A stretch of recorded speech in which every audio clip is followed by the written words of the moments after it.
Okay, so number 5. These are pretty difficult to work through. Takes time, takes a little patience, sometimes takes rethinking if you've missed something. So don't be discouraged as you walk through these. All right, so this one is about use the following information, right? And we're preparing adjusting entries for accrued revenues and expenses. So this is very similar to number 4, but slightly different. So let's look. Let's take what we did before in terms of a setup, copy it over so I don't have to redo that again. Okay, let's take this, copy it, paste it over here.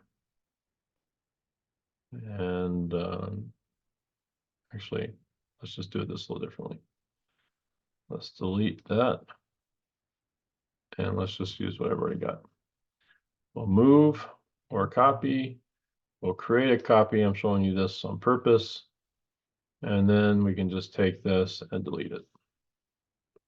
Okay, so now we have everything we needed there. All right, so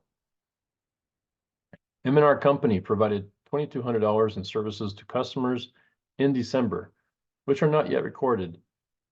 Those customers are expected to pay the company in January following the company's year end. Okay, so on A, this is a 12. We won't worry about the dates because I think these are all just 12/31 dates. Yeah, 12/31 dates.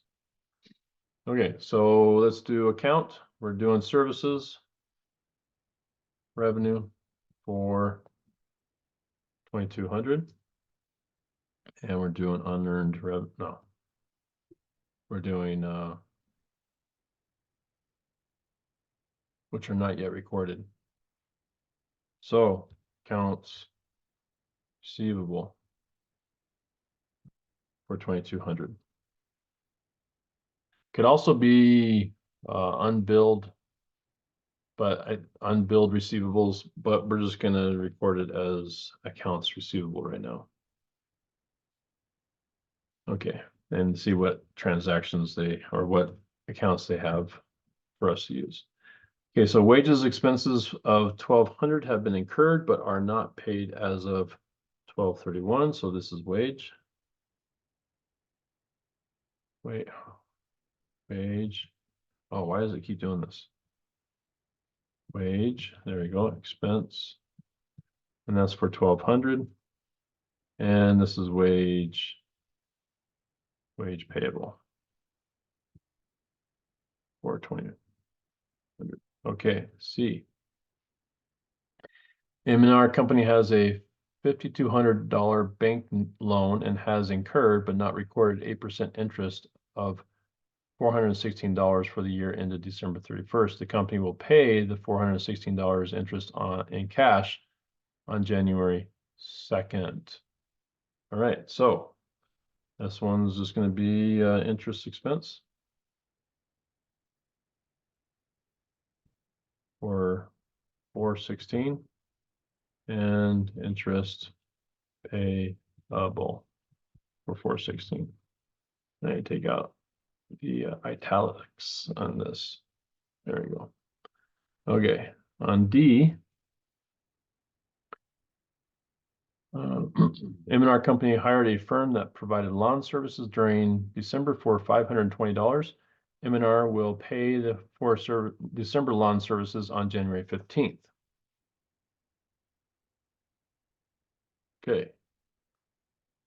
So let's do lawn services or lawn services expense, maybe. And that's going to be 520. And this is going to be accounts payable, I'm guessing, for 520.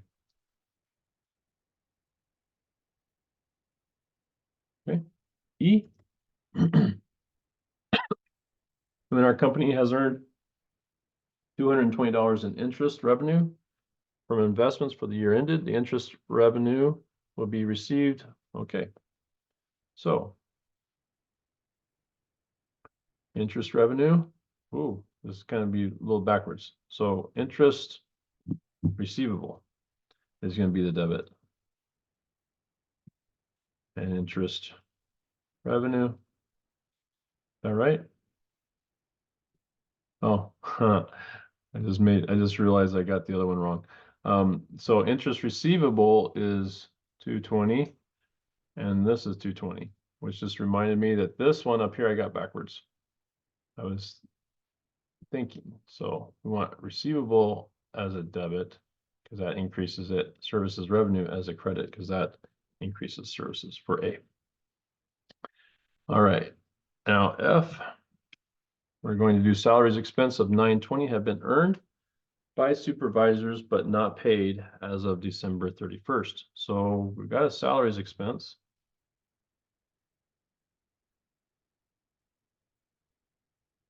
For 920, and we have salaries payable for 920. Now I did just recognize they have wages and they have salaries.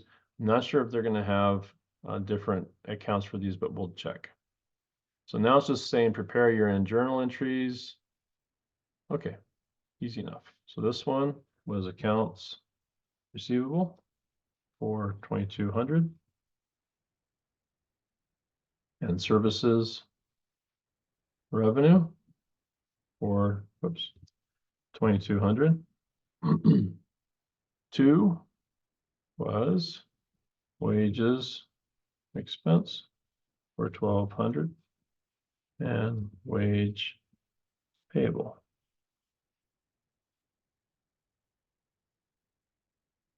Payable for 1,200.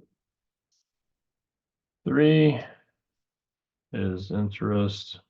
Some of these might be done, without an actual spreadsheet, but I like to do it on the spreadsheets because I never really know if I'm going to run into an issue where I need to do the spreadsheet. So at least I got it all working the way I want. Lawn services expense and lawn services payable and interest receivable and interest revenue and salaries expense and salaries payable. Okay, let's check, see how I did. All correct. Okay, looks pretty good there, yeah? So good thing I caught that one. I probably would have gotten it incorrect, obviously, because I had it backwards. But caught it as I was going through the others and recognized the error of my other entry. Okay, that's number 5.